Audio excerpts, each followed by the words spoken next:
Hello, everyone, and welcome back to the show. This is Reservations, and I'm Rain Whalen. And I smell like beef.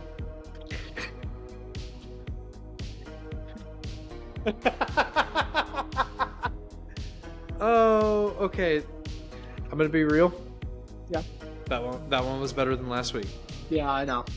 You hated Mr. Balloon Hands, but I figured. Well, I think it's because you muted yourself, covered your mouth, and whispered it to Haley.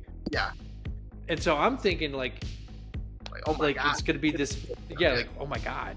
And then it was fucking Mr. Balloon Hands. Mr. Balloon Hands. But no, this that little girl, man. I say frickin' bats at least once a day. Frickin' bats. Yeah, she's great.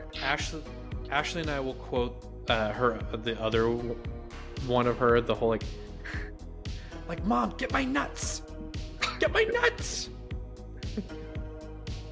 Ashley just heard me, and I just heard her go, my nuts. If anyone can hear my wife, Sure they can. I do. yeah. Dude, I smell like beef. I think is one of my favorite, especially the end where she kind of holds it. I smell like beef. It's classic. Yeah, classic, dude. Vine ran so TikTok could steal all of our souls. Okay. Yeah. Yeah, mine. Yeah. Well, welcome back, everyone. So Jeremy, we've already discussed it numerous times already. I finally watched The Brutalist. Oh yeah. That was super rad. I really enjoyed it. Now I will say before you go any further, Zach, who listens to this show, is the only one who listens to the show. Has not seen it yet. So. Well, I'm not gonna spoil anything. I wasn't going to. But it was great. I really enjoyed it. Yeah. The almost 3.5 hour runtime did not intimidate me at all. Yeah, man. Our discussion about it was really also kind of helped me with it as well. We talked about the one thing we didn't like. But other than that, it was great, man. Yeah, I mean the performances were excellent. Now it's hard to say that, right? Because the accents were enhanced a little with AI, so that sort of gives it an asterisk, sort of like who is it, like Barry Bonds or whatever in the MLB Hall of Fame. He's got a little asterisk there or whatever. I think that Adrian Brody's performance were very good. Yeah, it has a little blemish because of that. But the score is also incredible. So, the music is great. The cinematography is breathtaking, and the set design is incredible. And sorry, my little one is sick. No. She's got a little cough since. But yeah, overall, I mean, it's great. Yeah. Yeah, I really enjoyed it. I was texting you a lot while I was watching it. One of my favorite performances from Guy Pearce, of course, who I absolutely love Guy Pearce.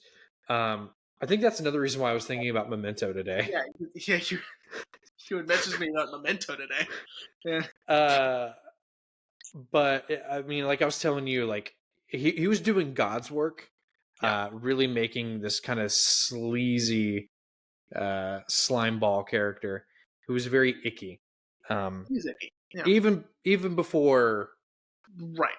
Still icky, Still icky, yeah. But yeah, I thought it was fantastic. I told Mom about it, and I was like, "You need to watch this, like tomorrow." I really thought I was going to have Ashley on it because Ashley really likes movies that kind of delve into like the psyche and things like that. And I really thought I was going to have her on it. And then when I said it was 3.5 hours long, she was like, "Yeah, nope, and never mind. I don't want to watch it now." I Yeah, was I mean, like, shout out to the A24 team and their physical media because I didn't have to fast forward through 30 minutes of intermission. It was just a minute long. Thank you, God. You know, "Wait, was it 30 minutes in the theater?" in the theater, yeah, it was 30. It was Holy, yeah, it was 15 or 30 minutes. It was one of those. Um, yeah, it was long, and so it was probably 15. Like I was probably being hyperbolic, but it was yeah. that's So we still still got though. the photograph. We still got the countdown or whatever. But it was only 60 seconds. I'll take it. But fast forward through it. God damn, Yeah, 15 minutes. Holy geez. Do you think anyone got up and like went to the concession stand? I'm almost positive. Uh, I wonder how many people actually sat there the full 15 minutes and was I mean, if like, you have nothing else to do, like if you didn't have to go pee or whatever, like there's no reason to get up. yeah. Let's But just. but yeah, man, I really enjoyed it. And yeah, man, shout out to A24's physical media. I love what they're doing with their physical media. I love these digibooks that have like that barcode on the side, and Yeah, um, they just announced one for the death of a unicorn, which I I really saw it. want. I Um, I really, I'm sort of lukewarm about seeing the movie, but I thought that the artwork on it is excellent. It's very reminiscent of Drew Struzan, mhm. the artwork on the front, and I liked the disc art was great. I'm really excited for A Different Man coming in, like I Oh think God, July or June or July. Um, dude, really when you excited. sent me that, Yeah, on Instagram, bro, I like had a heart attack because I really love that movie. A Different Man is excellent. Yeah, I thought it was great. I mean, I was sold from the minute I first heard about it because it's Sebastian Stan. of course. Um, but man, that movie was so fucking good too. Yeah, But yeah, man, yeah. Shout out to A24. yeah. They're also doing God's work, man. Um, you know what I would really love? I would really love this. Okay. And it would give me an excuse. I would love if Criterion did a partnership with A24, right? A24 still released their physical media, but then a new version with different box art was released through Criterion. And you just get to pick and choose. No, fuck that. I'd buy both of them. My wife would probably kill me, Yeah, but that way I can be like, well, see, look, I have the A24 version and I have the Criterion version now. I don't think they'll do that though. I don't.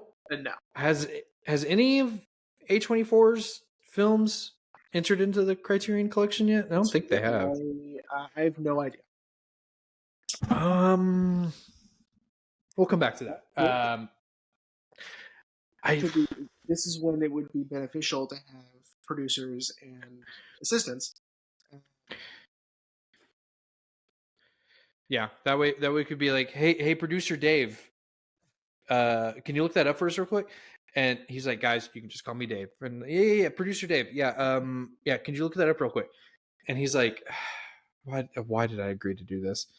And then you can hear him clacking on his keyboard. He's like, no, or what? Like, yeah, I don't know. And then we make sure it's to say producer Dave, and really give him a complex. I'm kind of stalling a little bit, Okay. just because I'm not nervous to talk about this movie, but I'm also kind of nervous to talk about this movie. No. Like I mentioned to you off mic, I told my coworkers today that, and this one's gonna be a doozy. Oh, Uncut Gems. That's in the Oh, yeah. yeah. So that's at least one. I don't have the patience to keep looking, but we're live on there. Yeah. Yeah. No. So yeah, I guess we can get started. Yeah, I was gonna say. So, Jeremy, would you like to remind everyone what we're talking about today? Yeah. Today we are discussing David McKenna and Tony Kaye's 1998 drama, American History X. So obviously I've heard about this movie. Mhm. I'm going to be fully transparent. This was the first time I'd ever seen it. That's crazy to me. Only because I think um, I think I saw it. I saw it in high school, right? But the mhm. reason why I'm not saying that's crazy because like how could you not have seen it, right? That's all I'm saying. I'm saying people see things at their own pace and their own time. That's fine. But it Yeah. was always on TV. Like it was on FX all the time. So I was just surprised that you hadn't. I think I may have seen it on FX first, and then like it was driving me crazy with all the edits. Like the glaring, basic cable um, edits they do with the language and with the pacing and with like cutting out some of the violence. Um, and so then I rented it. I'm sure. Um, and then it became like one of my favorite movies at the time. Um, I but yeah, think so that's crazy. I You think never. because yeah, I think because growing up, mom and dad were really careful about what they exposed Jordan and I to. I mean, like, I don't think I saw my first rated R movie. And I mean, technically, I saw Airplane. No, Airplane's technically PG, which is Technically, interesting because there are boobies in that movie. that's right there. Um, but no, I don't know. And then I remember a lot of people in high school being obsessed with this movie. I don't remember you ever mentioning it to me though, but I remember a lot of other people being so infatuated with this movie. Yeah, And I mean, I guess I could understand why, not necessarily the symbolism and rhetoric um that's kind of what's permeated through the movie. I guess maybe dealing with the whole I guess the the rage part and how rage can destroy a person. Maybe I don't know. Most of the people I remember being obsessed with the movie were more uh like the emo kids that I hung around.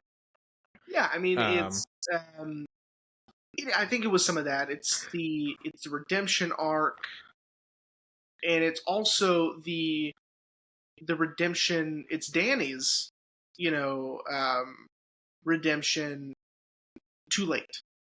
yeah. And I think that sort of drills it into people's minds forever. Um, is really the ending. Hmm. But yeah, so let me give a quick Yes. synopsis, and then we'll move on, and then we'll talk about all this stuff because there's a lot to discuss. Um, Yes. Yes. and this movie truly is great. So yeah. So American History X follows. Little Miss Lady. I'm so sorry. Um, follows Danny and Derek Vineyard, played by Edward Furlong and Edward Norton, respectively. Um, Derek is the head of the neo-Nazi chapter of Venice Beach, California. Danny is his little brother. Danny is having a tough time in school as he is pushing boundaries in his classes and causing distractions with his ideology and his rhetoric of his neo-Nazi lifestyle. Um, his big brother Derek is in prison for murdering two black gang members um, a few years prior. And the movie is essentially him being assigned a paper on his brother Derek, and that's being told through flashback, and the 24 hours that Derek is released from prison. Um, when Derek is released from prison, he is different.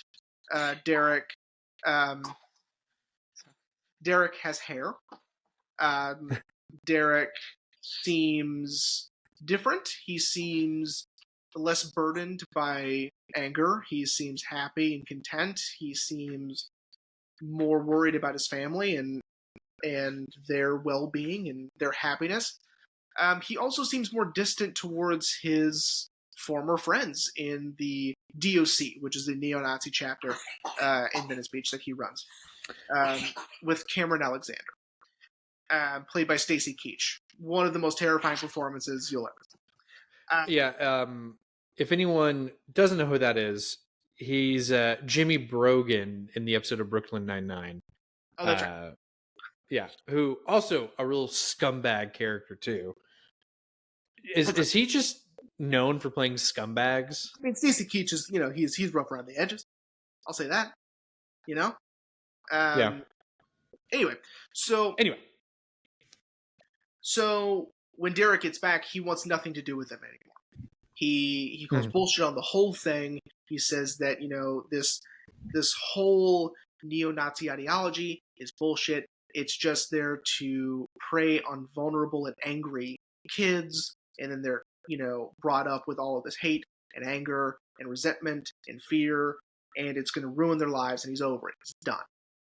And that seems to cause a lot of tension, not only between him and the DOC when he breaks ties from them, but also with him and Danny. Danny idolizes Derek, and all Danny wants is Derek's approval and Derek's love and affection, and he just wants to be just like Derek. And so when Derek cuts all ties, obviously Danny is very angry. Yeah. Danny is extremely angry and hurt and feels betrayed. Derek then explains how he came to this conclusion and how he sort of changed his perspective while in prison with the help of Danny's principal and Derek's former history teacher, Dr. Sweeney. And after Derek spends some time telling Danny all of this and explaining, Danny realizes that he's right. It's really not about, and we'll get to it in a minute, but with Danny and his sort of 180, it's not about the neo-Nazi ideology and the rhetoric and the hate. All he wants is to be like Derek, and to have Derek approve of him and love him. And so if Derek says it's all bullshit, it's all bullshit. Right. And so, they take down all of his Nazi iconography in his room. He's going to go to school the next day, turn in his paper on Derek, and then start a new life. However, one of his classmates that he got in an argument with the day before, who is essentially a part of the Venice Beach Crip gang as well, goes to school and shoots Danny and kills him. And that's American History X, essentially, in a nutshell. And yada yada through a lot, because... Well, because we're going to get into it, because you're right, there's so much to talk about. I suspected that this episode was going to be broken up into two parts: the movie itself, and then all the behind the scenes stuff, because I feel like we got to talk about that. Yeah. But yeah, the movie is... I remember long before we watched this, when Edward Norton was on his press junket promoting Motherless Brooklyn. Okay. Which I still want to see. I heard it was fine, but I mean, it's got a stacked cast, and I love Edward Norton, so yeah, why not? He obviously talked about American History X, and one of the things that he talked about was how rage and anger can consume and destroy a person. Right. And I love that these flashbacks, we get to see kind of tying it back to what we were talking about like earlier today, kind of like Memento, where we see these flashbacks sort of in reverse chronological order, and how how his anger came about. Now, of course, we know where his anger came from. We learned that like 15 minutes into the movie, Yeah. when Derek is being released. Um, we see that interview that he gives after his father's murdered. Mhm. We see how he's already angry, and the rhetoric is already there. And something I really loved what this movie did, and I'm not meaning to jump around, but I want to bring it up now, is that final flashback Yes. that we learn. Also, dude, fucking crazy that So Corey Matthews' dad. okay, so I wanted to talk about that. I was planning on doing it later in the episode, but uh, Sorry, I. perfect. That's okay. So you're right. So when we get that final flashback, that and it's so powerful because when Danny is writing it, he said that a lot of people think that it all started with my dad's murder, but it started a little before that, and then it goes to the dinner table scene, which is sort of it mirrors the dinner scene with Elliot Gould, Mm-hmm, um, in a way, right? And of course, it doesn't get as volatile mm-hmm. as that does, which is insane. First off, Elliot Gould. Yeah, I mean, what a powerhouse! What a get. Um, yeah. so so it mirrors that, right? And then it's such an unintentional um, stunt cast, with what's his name, William Russ? Yes, with William Russ Yes. as the father, because at that time, Boy Meets World had been on for 5 years. Yes. However, I would assume that this has nothing. Boy Meets World has nothing to do with him being casted, right? Besides, credit and experience and all Mm-hmm. that.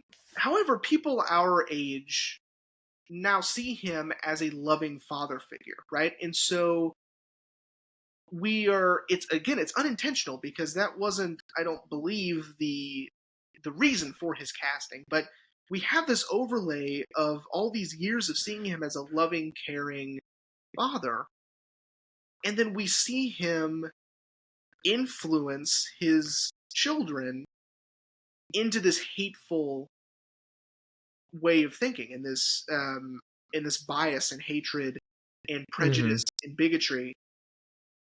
And the way that it's represented, it's there's no there's no foreboding music. There's no weird camera movements or angles showing that, like he's saying something wrong, or look, bum, bum, bum. This is the turning point. It is presented as a normal conversation, as a father just giving his son advice. And it's grounded in such a way that it becomes a little bit more menacing, Mm-hmm. especially since we have the entire movie as proof of where this leads to, right? We have Yeah. the sort of looming dread that this is where it all started, and it's there's a reason why it makes Danny cry, because he's realizing in that moment that, oh my god, you know I don't know if it would have ended up in this extreme case, but we were headed down a road of hatred anyway. Yeah. You know, Yeah. um, And that's why I wanted to bring it up, because, which, sorry, I didn't mean to throw off your groove, but I wanted to bring it up now because I think, I mean, the movie's already so powerful in tackling the subject of hate and intolerance, and what rage really does to a person. But I think that's why the final flashback is so powerful, because you're right. It's just a normal day. Derek's talking about his homework, and honestly, his respect for Sweeney. So we know his respect for Sweeney has always been there. Yeah. Um, but you're right. It's I saw it as William Russ is starting to check all the boxes on giving his son advice, like normal father stuff, and then he goes too far, and he uses the wrong word, which I will not repeat here, obviously. Well, Um, and it just kind of snowballs from that. yeah. So it also clarifies the cycle of this sort of behavior, because it starts with Danny. Danny, like I said in the horrible synopsis I gave, is You did a great job. Danny idolizes Derek. He loves Derek. Derek can do no wrong in Danny's eyes. This is how Danny looks at Derek. This is how Derek looks at his father. And so we see that longing for respect, that longing for approval, the just the wanting for this, again, this approval from his father. We see that in the dinner scene. And again, it's also mirrored with Derek and no, I'm sorry, with Danny and Cameron. Because Mm-hmm. when Cameron is talking about him, doing that paper on Mein Kampf, insane, by the way, Yeah. he's, talking about, well, if you had written about Martin Luther King or Cesar Chavez or all these other people, you would have gotten an A, but instead he's making you feel bad about writing about Adolf Hitler or whatever, And what does he say? He says, you can see the hypocrisy in that, can't you? Danny says, yes, I can. Sort of reluctantly, but he goes, yeah, I can.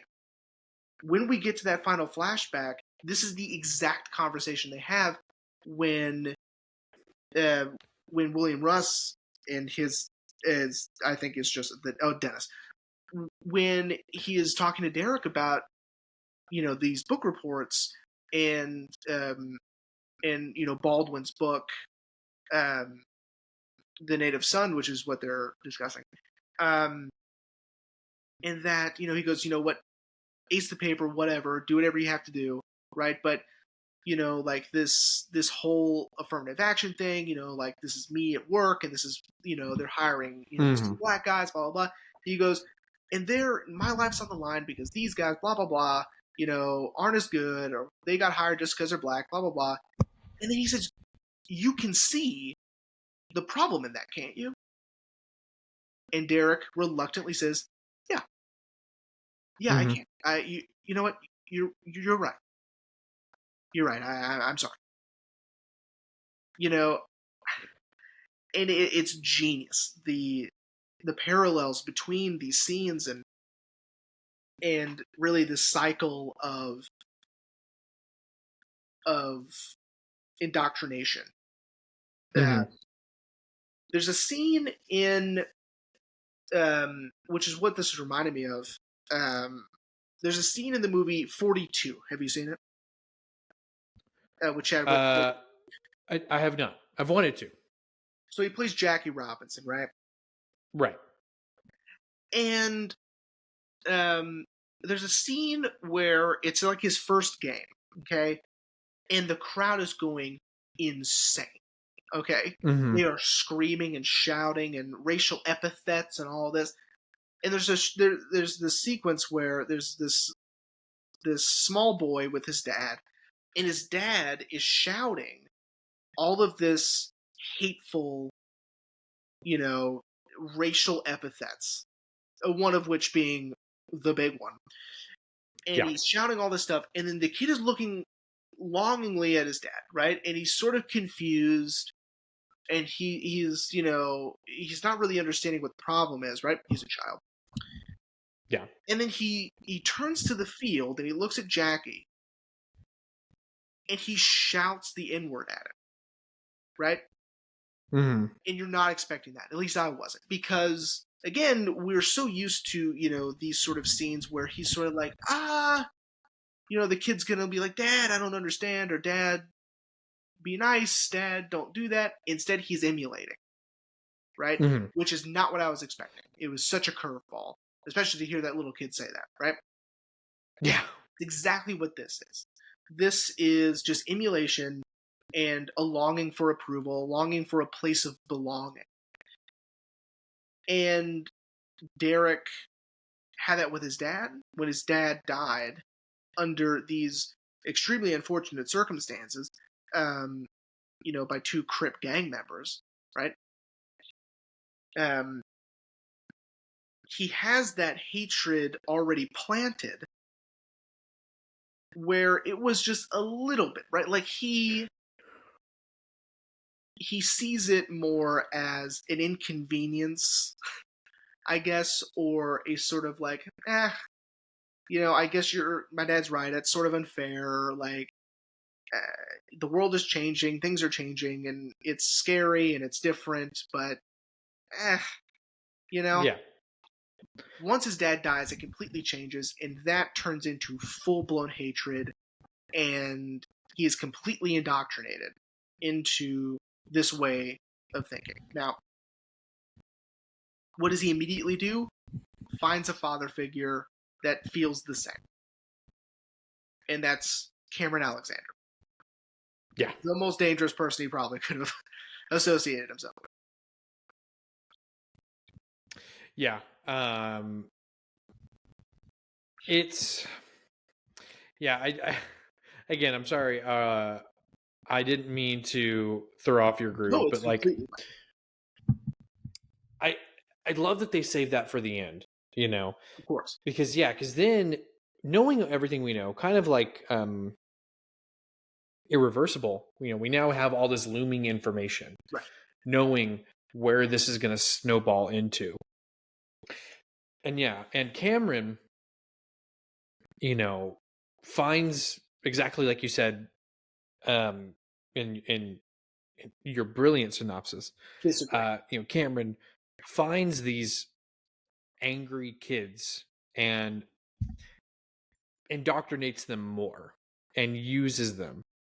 And I like the line of dialogue we get from Sweeney where they're like, when they're first discussing Derek at the beginning of the movie, and they're like, oh, so he was a skinhead. And Sweeney goes, no, more like the skinhead. Because Cameron saw in Derek, essentially, I can make the perfect weapon in Derek. Yeah. And in a way, he kind of does. Derek truly becomes this manifestation of hate and intolerance and, this neo-Nazi fascism. I mean, and even like what Stacy says to him later on after he's out of prison, she was like, you're like a god to these people. And that's, the scariest thing of all is that Cameron made him this way. Yeah, he's Derek is intelligent. He knows how to command a room and a space, and that's all they needed.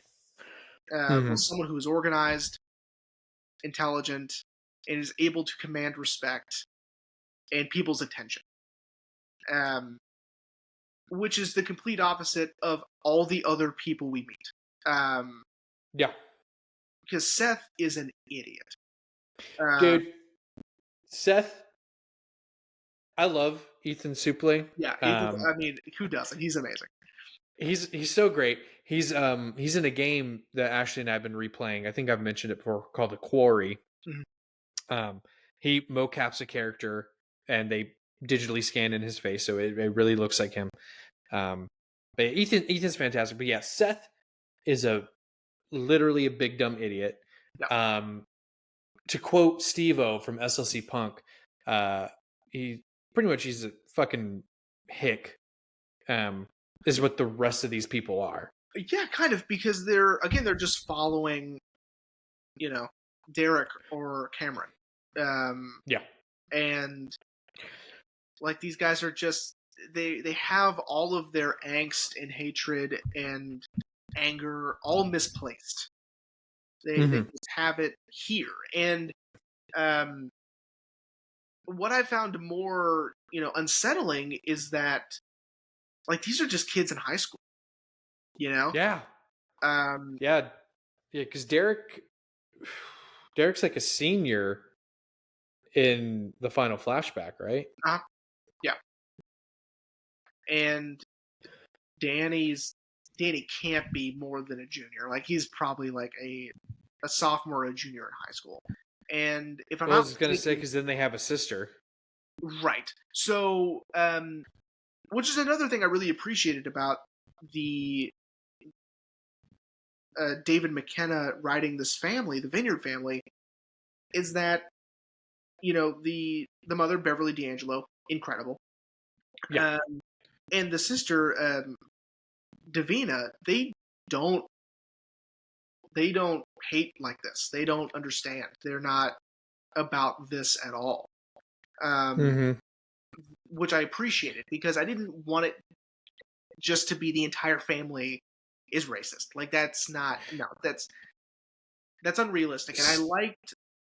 Go ahead. So I looked it up. He's around 22 when he goes to prison. Yeah. So I guess yeah. So he would probably be about 18, 19 in the Right. final flashback. Yeah, he's definitely in high school for sure. I think he's a senior. Yeah. Um, and yeah, so I really appreciated that that Doris and Davina aren't racist or aren't as radicalized. Uh, Well, Especially Davina. sidebar.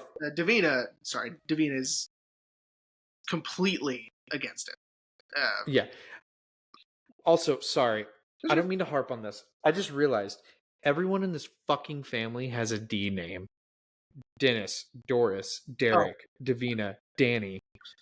and whatever What's the the name is, I don't know. yeah. Um, But I don't sorry.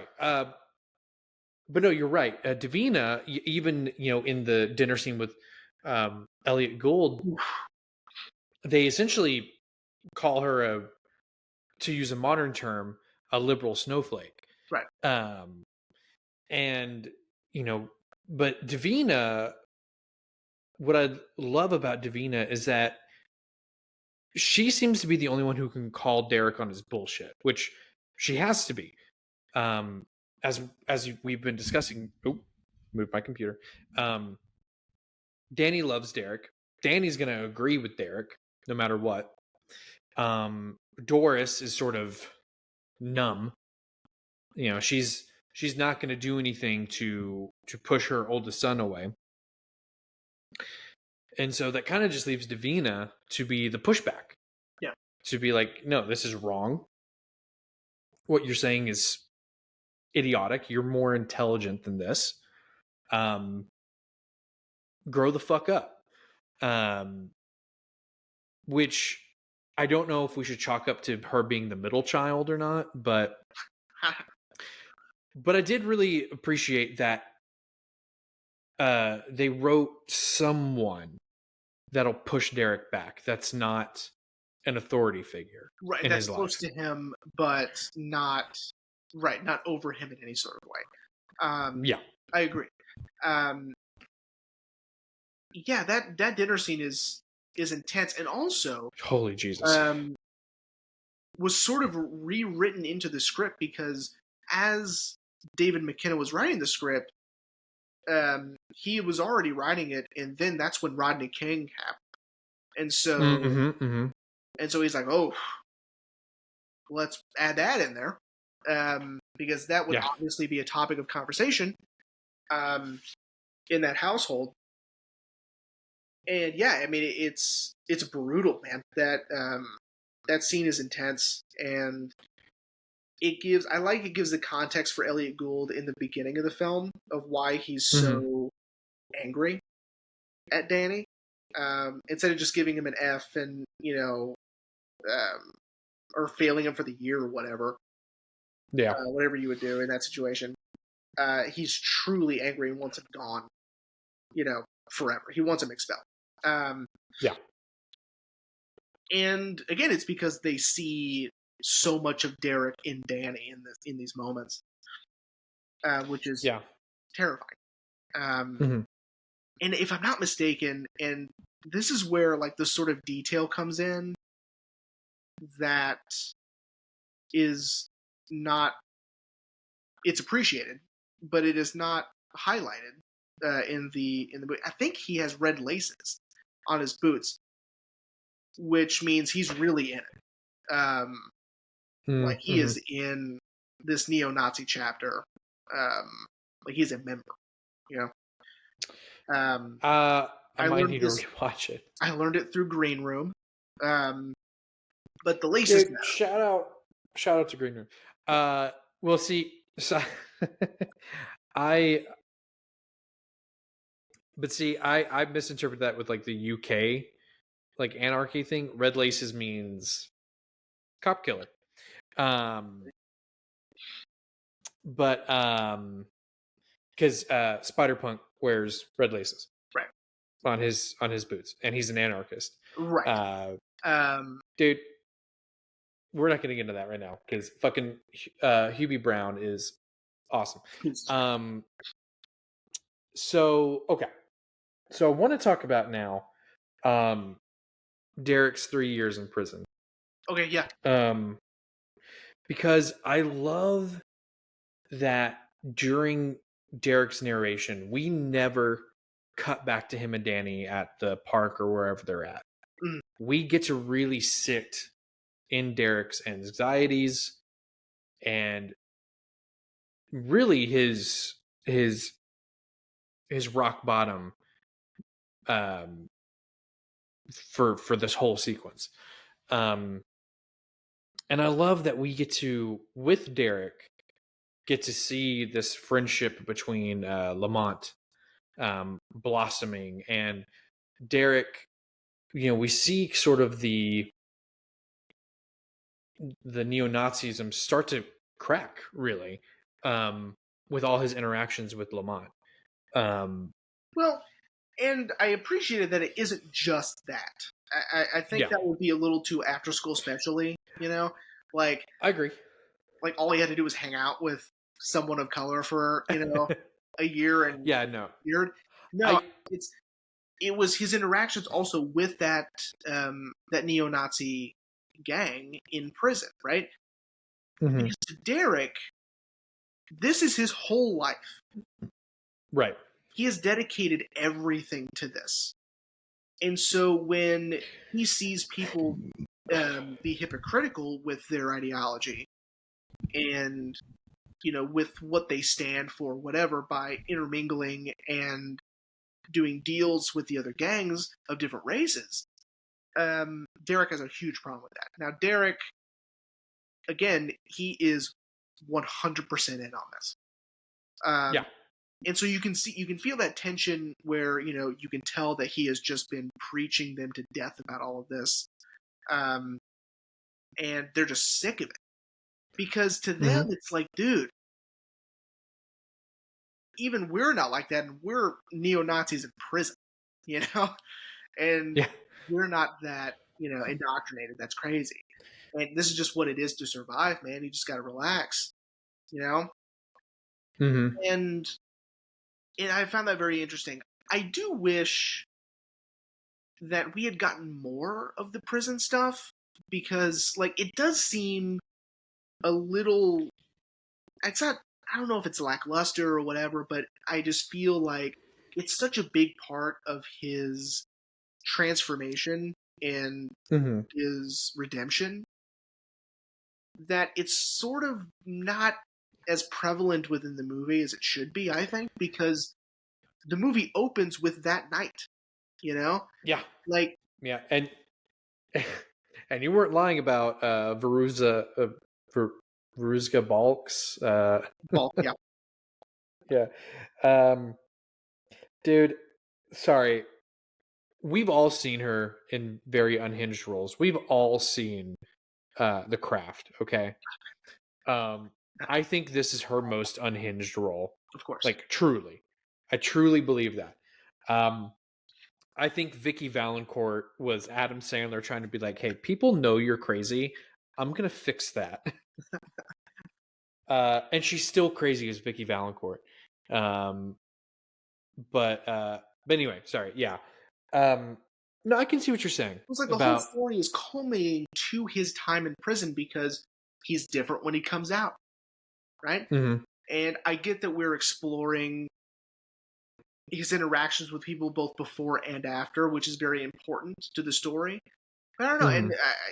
you know, it was sort of validated because I was reading Roger Ebert's review, and that's where he said the movie kind of feels like it's missing something is within the prison itself. Um, Mhm. like I wish we had gotten more of Dr. Sweeney with with the both of them because Yeah. obviously he is such an anchor to reality, basically. Yeah. Of Well, and also kind of helping Derek rediscover his humanity. yeah, Um, the father figure he should have latched onto.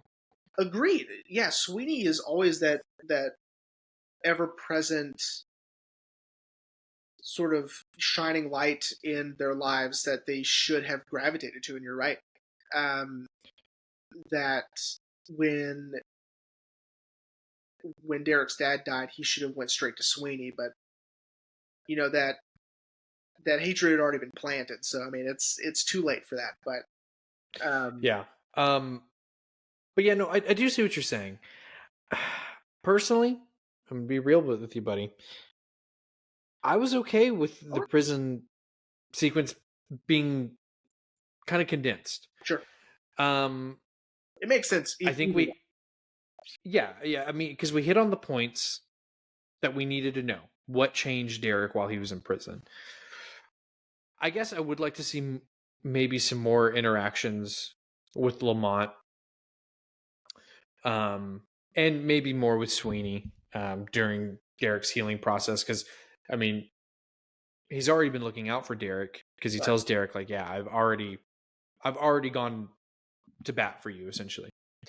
Um, but what I was not expecting, it's not expecting the shower scene. Right. Uh, I don't think anyone was expecting that. Um, but this was also, I think, a, a thing that disillusioned Derek even more. Mhm. That these people that are supposed to be his quote unquote brothers and his people would do this to him. Right. Um,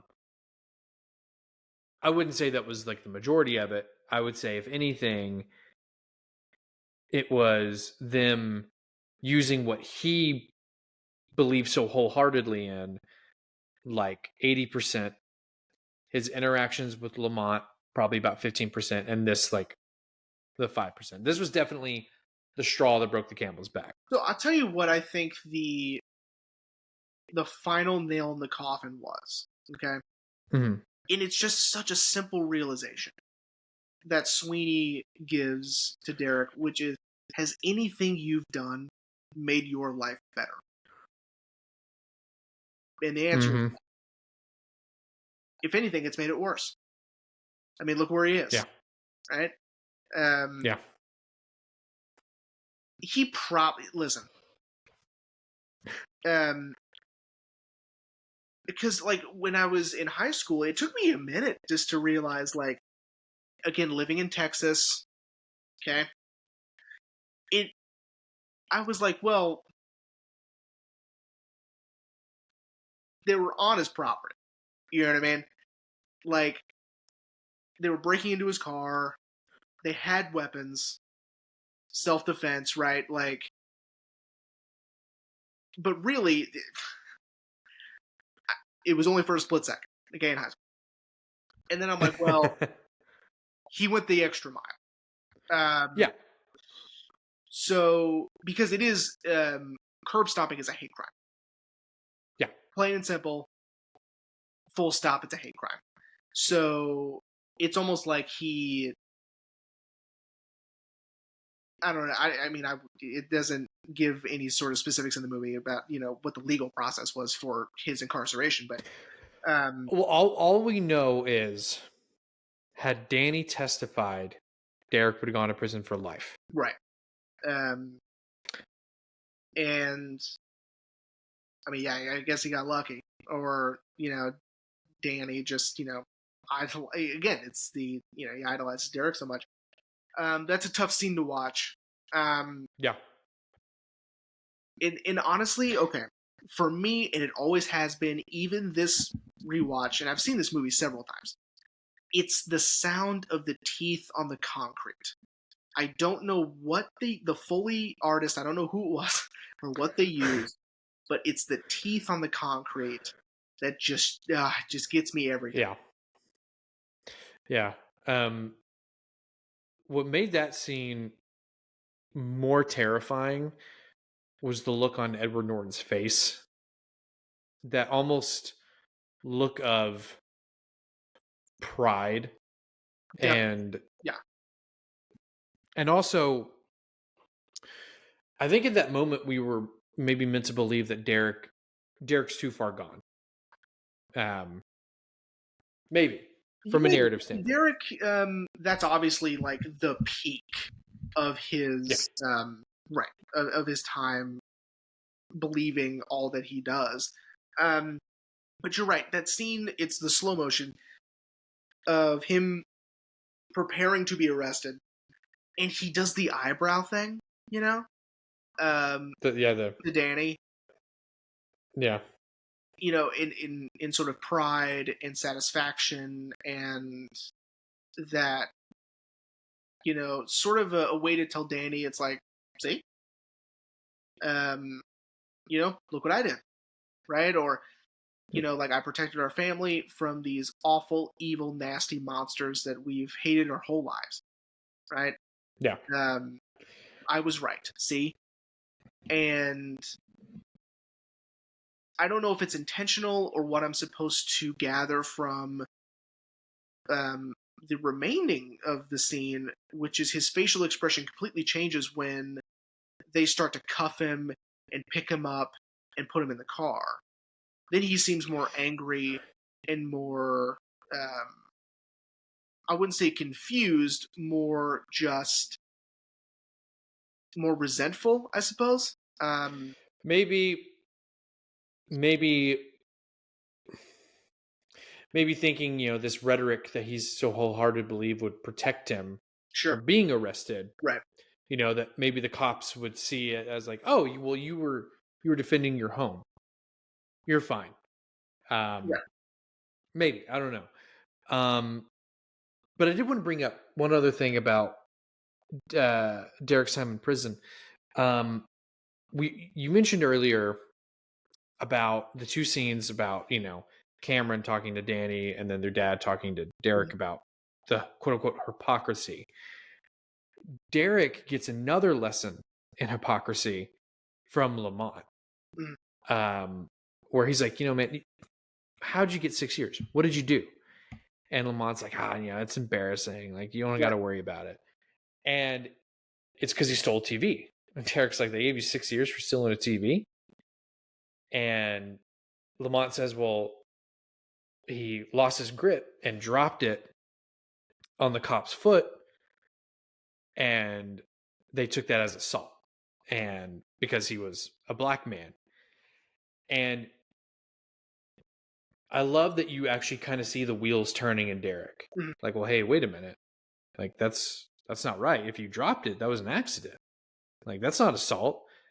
And for me, it felt like Derek was kind of then re-examining what he did. Yeah, Derek murdered two people, and And only got 3 years. yeah, and Lamont dropped the TV. Yeah. And got 6. Got twice the jail time. Yeah, so you're absolutely right. That's when sort of Derek's like, okay, the system isn't unfair to people like me, it's unfair to people like him. It's the opposite Mm-hmm. of what everyone's been telling me, for all these years. Yeah. And you're absolutely right. And that's one of the other turning points. Um, Yeah. And then, of course, he turns his back on the neo-Nazi gang in prison, and Lamont warns him, like, dude, like, they're going to be coming for you now. Like, you've got no protection. And it never came. Derek survived his three-ish years in prison. And I like that it's not a definitive yes, but definitely a wink, wink, nudge, nudge that Lamont put his neck out there for him. Yeah. Because I think Lamont probably saw in Derek, like, dude, behind all this quote unquote, white power kind of thing, you don't actually believe that. And I know you don't believe that. And I think that's why Lamont was probably able to get everyone to be like, hey, he's not like that. Yeah. Trust me, which I think doubled more to Derek, like, oh, this hate and this intolerance and this bigotry that I've been feeling is misplaced. Yeah. And shouldn't even be there to begin with. And I love when he confronts Cameron. For me, I mean, it escalates, but Derek does give him a goosebumps walk away. I was like, that's a goosebumps walk away. When he tells Cameron, if you don't stay away from my family, I'll feed you your fucking heart. Ooh, that's good. So it's good. It's a goosebumps walk away.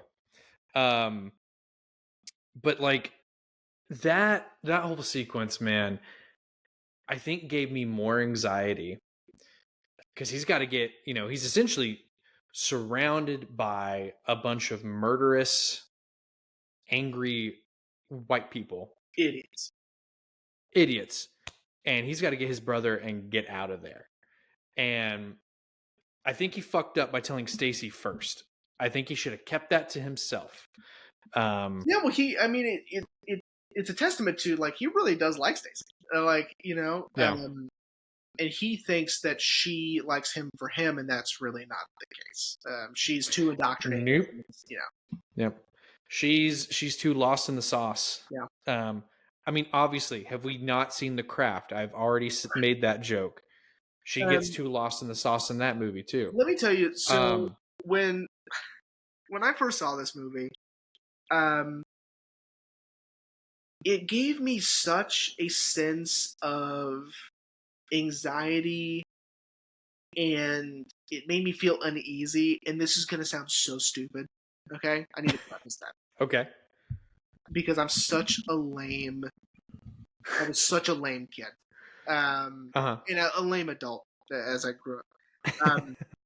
But the fact that these kids were out so late doing things, and they have to go to school the next day, like the kid from the school who's the Crip, who's they're just driving around and it's super late, and they're just like doing God knows what. It made me so anxious, and I'd be like, I don't know what I would do in that. I'd be so scared in that situation. Like, I don't, like, that's a school night. Are you out of your mind?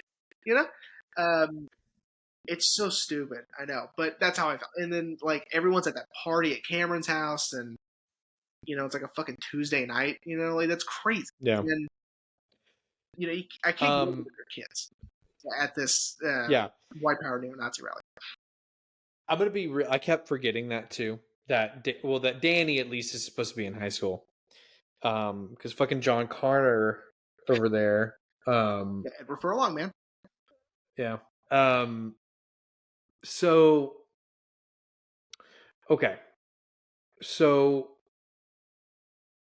The thing that I didn't understand necessarily, when the cop and Sweeney meet Danny and Derek in the coffee shop, they ask him, they tell him that Seth and Cameron in the ICU, they got jumped the night before, which again, all the color sequences are taking place over the course of one day.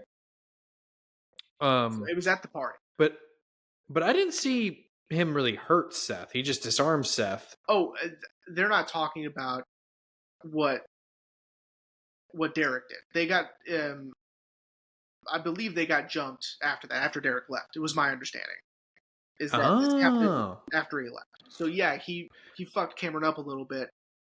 Um, but Cameron's fine because he even got up, after getting punched, and um, that last kick wouldn't have put him in the ICU. yeah. And I was gonna say, I'm like, he disarmed Seth and got him to his knees, but he didn't really do anything to Seth. Okay, all right. And then the other thing, so were they wanting him to start infiltrating them? They're wanting information Oh, okay. because they are a criminal organization, and they can't pin anything on Cameron, as we saw at the grocery store scene. Cameron leaves always. Like, he just has his lackeys do everything, and he leaves, so his hands are clean, and he's got nothing to do with anything. Yeah. And so they're wanting to pin Cameron with something, and so that's what Derek said. Oh, okay. And Derek wants Yeah, nothing to do with it. He just wants to be done and out of it. It's a weird sort of like C plot, but anyway. Well, and I kind of get it from Sweeney's point of view because he tells him in prison, like, essentially, you just walking away from all this isn't enough. Like, the things you've done, the things you've helped with, walking away, you can walk away, but it's not enough to kind of set you on this redemptive path Right. that you want to go on, and that I definitely think Sweeney thinks Derek should be on, but just walking away isn't enough. But yeah, and then of course the scene in which Danny dies. What a fucking way to end a movie, dude. Because you're right, Danny's redemption comes too late. Yeah, Danny is. Yeah, I mean, he's gonna follow Derek in this, on this redemption, and he's gonna change his life, and he sees what Derek sees, which is it's all bullshit, and nothing they've ever done has made their life better. All this hate is just it's weighing you down, and it's just too. Which is interesting that this other gang member has it out for Danny, because Danny, all he really did was just stare him down. Well, it's threatening and it's disrespectful, right? Let's throw that out there. And and then of course that, with him, we get clips of him throughout the movie. And he sort of just keeps getting angrier about it, right? It's like which I think it was a good idea to have him sprinkled throughout the course of the movie, and just watching him sort of mull it over and sort of just getting angrier and angrier about this slight, about this disrespect, about this sort of threat that Danny is, because Danny being a part of the DOC is probably not a secret. And so, obviously he sees him not only as someone, just some random kid who disrespected him or is threatening him or whatever, but he sees him as a fucking, white power neo-Nazi piece of shit. Yeah. That it's like, what's one less one, right? And, he may even know that his brother killed some Crip members also. So we have all of that. And so when you think about it, it sort of does kind of surprise you at the end. But when you think about it and you start to remember all of these things, they sort of stack up and it makes sense, especially since we, follow Danny, and it is sort of foreboding and sort of like, it begs the question, why are we still with Danny? And then of course it makes sense. And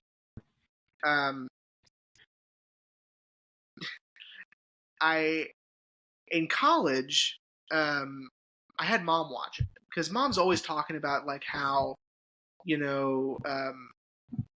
movies with powerful messages that are done very well and that are easy to understand and are teaching or conveying valuable lessons or information. She's always talking about how those should be in schools, if not for, sex, violence, language, right? The Breakfast Club being one example that she always thinks should be, shown in schools, and it's just too bad, right? But Yeah. so I said, you'll probably think this movie's incredible if you think that. And normally, up until that point, I would always give her a heads up on stuff. She's very sensitive when it comes to certain things, and I would always give her a heads up and go, hey, this is going to ruin the movie for you, but you'll appreciate it. So-and-so dies. Just keep that in mind. Don't be shocked. I love you. Bye. Bye. I forgot. Did you not tell her? She called me. She was sobbing. She was just devastated, and she's calling me, and she's just so angry with me that I didn't give her a heads up about Danny. Still feel bad about that one. Or even the shower scene? Oh, that yeah, that's fine. It's rough, but she's not as sensitive about stuff like that. It's, Danny goes through all of this work to improve himself throughout the course of the movie, and then he just dies. So it's more of a heartbreak, Yeah. Now, I have a question for you. Yeah. Because I've thought about this. Where do you think Derek goes from here? Well, because this is a good transition into what I wanted to talk about with behind the scenes. So, where do you think Derek goes from here? Because the movie ends with him essentially taking the blame for his brother's death. Right. Which or blaming himself. Which David McKenna, that's David McKenna, right? Right. If you ask Tony Kaye, Derek shaves his head again. Yeah. And goes back to the DOC. Not sure how I feel about that. I understand in a way Tony Kaye's perspective on this. Tony Kaye wanted to create a intense, a intense, unforgiving experience. Tony Kaye didn't want all of these scenes of people embracing, of people crying, of people having heart-to-hearts and in conversations about redemption and understanding. He didn't want any of that. Right. In fact, he cut it all out of the movie until the studio's like, you need to relax. Yeah. And Norton specifically said, dude, you need to relax and add all that shit back in. That's insane what you're trying to do. Because learning that, I'd learned a little bit before I watched the movie, and then you sent me that video, and I watched that video as soon as I finished the movie. I was up pretty late last night.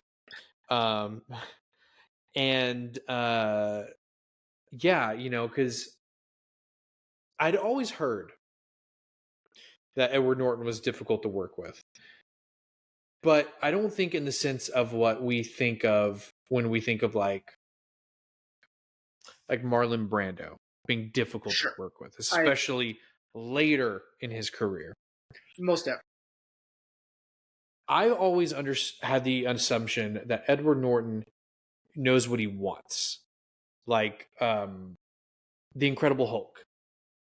I think his take on Bruce Banner is great. I really enjoy The Incredible Hulk. I think it would have been really interesting to see him play off of Robert Downey Jr. and Chris Evans, because he was supposed to continue as Bruce Banner. But he was coming to odds a lot, because I could be wrong. Maybe someone will correct me. We know they won't. Marvel assured him, at least over the character representation of Bruce Banner, he would have full control. Like, obviously, it wasn't going to be like this, where he got to re-edit the movie. But Marvel pretty much said, however you want to portray the character, where you think the character should go, you have our support. But Universal, who was backing the movie, because this is before Marvel was a full studio, they were like, no, no, no, no, we need it to go this way. And he just butted heads a lot. So Yeah. I've been always under the assumption that Edward Norton just knows what he wants, knows what he likes, and if he's promised creative control, he's going to take it. So, I mean, And yes, I will say that in the Hulk's case, we're talking about a different Edward Norton. So, in the right, context of this Edward Norton, it's so hard to believe, and I have a hard.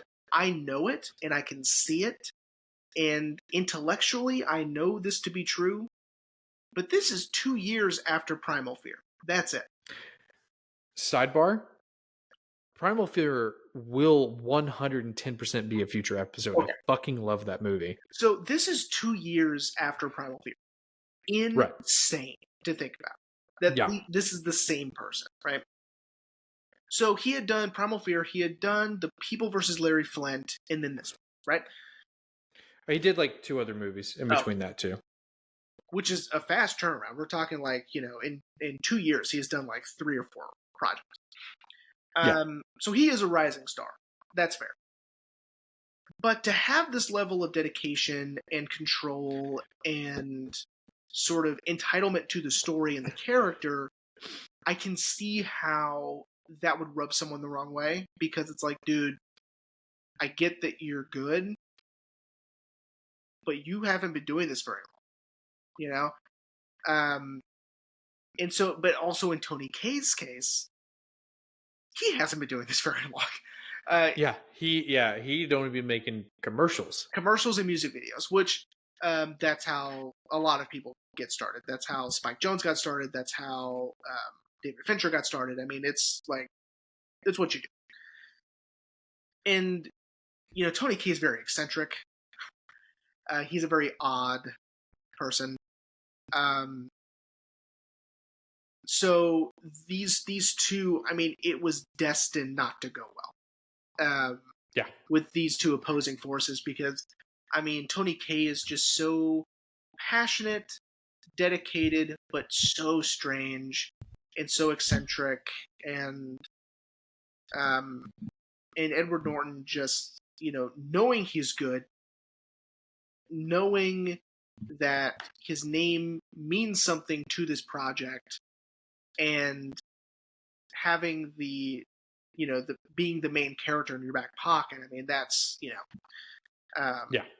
it's volatile, I guess, with those combinations. But the final product, I think, is superior to Tony Kaye's original vision.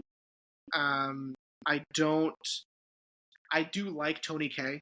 I think Detachment is a very underrated film. I think it's incredible. I think Adrian Brody gives an incredible performance in Detachment. Possibly a future episode, I don't know. Well, and apparently Tony Kaye is working on a new film with a very, very eccentric cast. Like Julia Fox was in there, and I was like, I know, yeah, I saw that. What? I was like, this is going to be strange.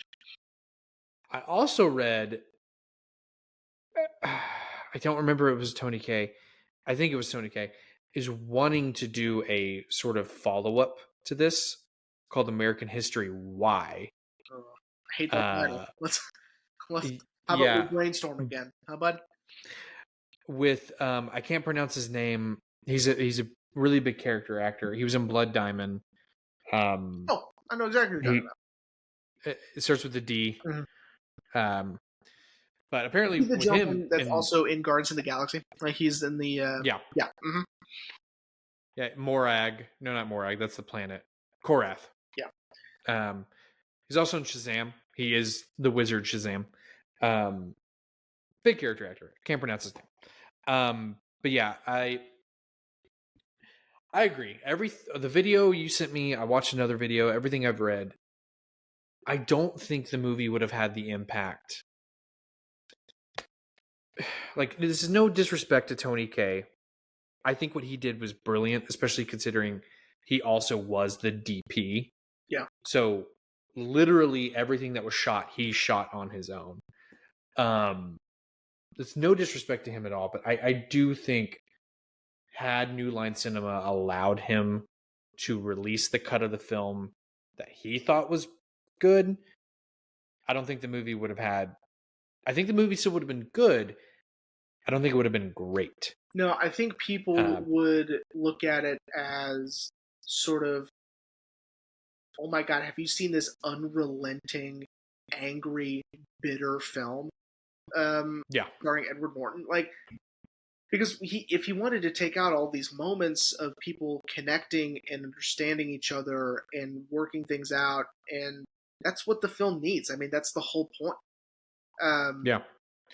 And so and of course him reverting back to the DOC, and no, I mean, I get it as a in a I get it for, like, if you're wanting this tragedy in this sort of Shakespearean or Greek type of way, and like, all this was for nothing because of tragedy after tragedy in Derek's life. Like, he always gets so close, and then he reverts back because of a tragedy. I kind of understand that viewpoint, but it wouldn't have the impact at all. I mean, we need this scene of him understanding that he put all of this together. He did this. This is, yes, obviously his father, started it. Planted the seed, yeah, but Derek put everything in motion. Derek is the reason. You could argue Danny is the reason he's in that bathroom, or Derek is the reason Danny's in that bathroom. Yeah. Derek put his family in a one bedroom apartment. Derek ruined his family's life. Yeah. And we needed that. We need that understanding and that realization that, yes, this is a horrible tragedy where Danny is unlawfully and wrongfully gunned down at his school. It has everything to do with Derek. Yeah. And so, yeah, I mean, we needed that realization that it's all his fault. I agree. And I think like you said at the top of the show, that that's what drills this movie into people's heads. Like, it truly will never, people won't forget the movie after, like, well, shit, and I like to think that Derek really takes that and decides for sure, like, hate is not worth it at all. That's what I like to believe. Agreed. I 100%. He's not reverting back. I don't believe that for a second. I think Tony Kaye was looking for something devastating and shocking, and I mean, it's not for this. Well, and what's more devastating than the fact that we know Danny's going to turn his life around after this, and he'll never get to now. Yeah, I think that's enough, and I think Tony Kaye's wanting just more punishment, and I think that is unnecessary. I agree. There are other movies out there that continue to punish you, right, and those are still great movies. Go see one of those. But I think, and I definitely think we're doing the wrap up at this point. Yeah. The movie has punished us enough. We need some sort of optimism. We need to know that Derek will not revert and that he will continue, because if he reverts, his mom could be next. His mom could be the one killed, right. Or Davida, or, so. But yeah, we pretty much were doing the wrap up with all of that. Yeah. I really love the movie, man. I mean, it's a hard watch, but it's so good. I mean, it's really good. It's a really good movie. I tried to get Ashley to watch it with me, but again, I was up a little too late, and so she was like, "I got to go to bed." Yeah, I So actually watched this one, which I hate doing, but okay. Here's a little PSA for people out there.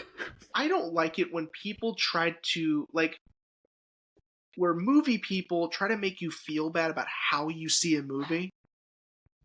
okay, Fuck that. If as long as you can watch the movie, what does it matter?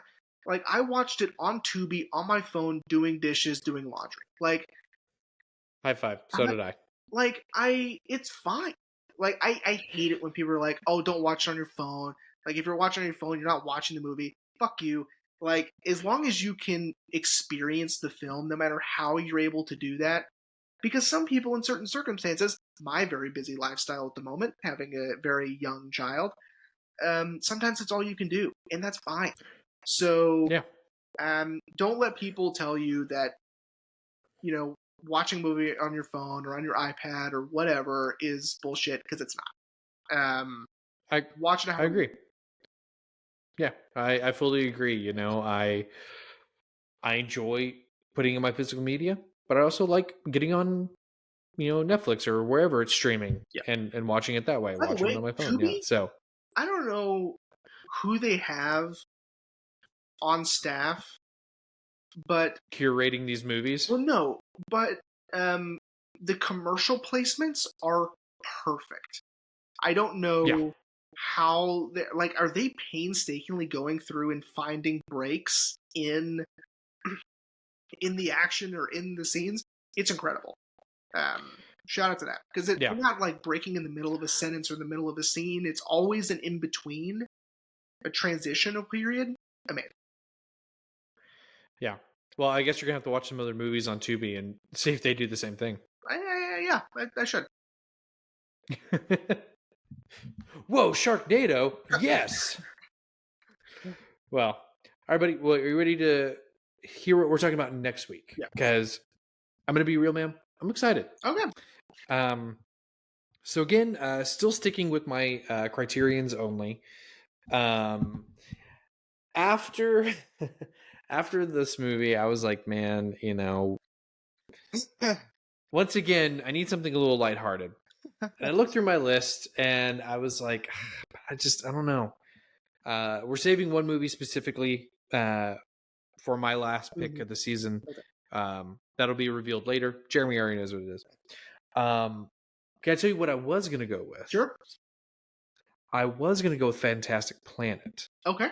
But then when I was reading the synopsis on the Criterion website, I was like, maybe not yet.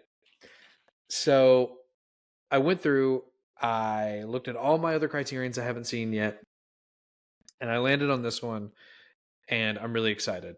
So next week, buddy, we are discussing the 1986 satirical comedy by frontman David Byrne, True Stories. Very cool. Very cool. I see it right there on your shelf. Yeah. It's over here. Yeah. Yeah. I remember you telling me about this movie. Again, I haven't seen it. It's cool. But I remember you telling me about this movie, and you're like, it's fucking crazy. And I was like, sold. And it's David Byrne. David Byrne. Let's go. David Byrne is a special kind of genius that we don't get very often. I love David Byrne. His mind is so interesting. Yeah. Of course, the Talking Heads are incredible. I'm a big fan. But I'm excited for this one. That's awesome. I told you would be, man. Very cool. Yeah, True Stories. Nice. Yeah, I had you go through my list to figure out which one of my other picks you weren't especially excited about. And maybe one day we'll do the Blob. Yeah, I mean, listen, no offense to Steve McQueen. Holy shit, I love Steve McQueen.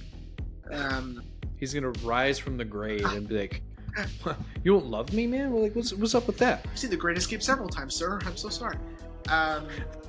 Please go back to rest. But no, yeah, True Stories. And as fellow Texans, I mean, that's couldn't be a better pick. Yeah, man. I bought it when I was in I bought it my last time in Austin before you and I hung out, and I read it to Scott, my stepdad Scott, and he was like, "That sounds really cool. We should totally watch it." And I was like, "Yeah, I'm down." Yeah. We didn't end up watching it, unfortunately. Yeah, obviously, because I wouldn't have picked it if I had watched it. But yeah, man, I'm really excited. I also love the Talking Heads. I need to get A24's 4K remaster. Stop making sense. Yes, it's like the only way you can find it now. So yeah, on physical media anyway. So definitely, I need to also, because I love that concert film. It's incredible. Jonathan Demme, may he rest in peace. Yeah. I mean, it's an amazing experience. If you like the Talking Heads. If you don't, I mean, it probably won't be that good. But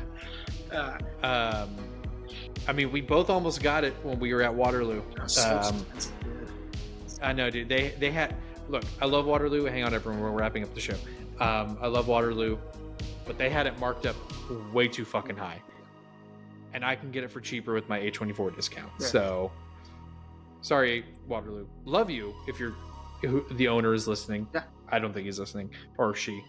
But well, cool, man. I knew you'd be excited. So, so yeah. Cool. All right, everyone. We hope you enjoyed this episode on American History X, and we'll see you next week for True Stories.